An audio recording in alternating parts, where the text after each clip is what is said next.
اللہ اللہ قرآن پاک کی عظمت اور فضیلت کا اندازہ اس بات سے لگایا جا سکتا ہے کہ اللہ تعالیٰ نے اس عظیم کتاب کو ایک عظیم ہستی پر نازل کیا، وہ ہستی جو خاتم النبیین ہے اور مقصد تخلیق کائنات ہے اور قیامت تک آنے والے لوگوں کے لیے رہنما ہے۔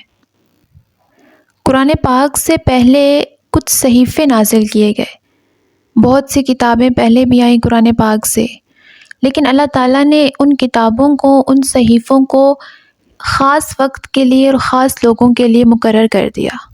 لیکن قرآن پاک کی فضیلت یہ ہے کہ یہ تمام انسانوں کے لیے رہنمائی فراہم کرتا ہے اور قیامت تک آنے والے لوگ اس سے رہنمائی حاصل کر سکتے ہیں۔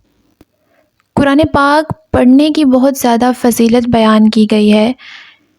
رسول پاک کا ارشاد ہے کہ قرآن کے ایک ایک حرف کے بدلے 10 نیکیاں اللہ نے لکھی ہیں کہ اس کا پڑھنے کا اتنا زیادہ ثواب ہے۔ اور رسول پاک کا ایک اور ارشاد ہے کہ اللہ تعالیٰ کے لیے بعض لوگ ایسے ہیں جیسے کسی گھر کے خاص لوگ ہوتے ہیں۔ صحابہ نے عرض کیا وہ کون لوگ ہیں؟ تو ارشاد فرمایا قرآن شریف والے، کہ وہ اللہ والے اور اللہ اس کے خاص لوگ ہیں۔ تو اللہ تعالیٰ قرآن پاک پڑھنے والوں سے محبت کرتا ہے۔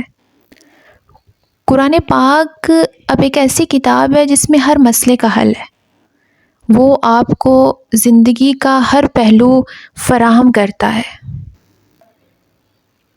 حدیث میں آتا ہے کہ تم سب میں سے بہتر وہ ہے جو خود قرآن پڑھے اور دوسروں کو پڑھائے۔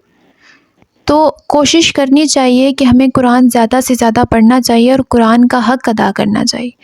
قرآن پاک کی ایک آیت مبارک ہے جس میں اللہ تعالیٰ فرماتے ہیں کہ وَرَتِّلِ الْقُرْآنَ تَرْتِیلًا، اور قرآن کو خوب ٹھہر ٹھہر کے پڑھو۔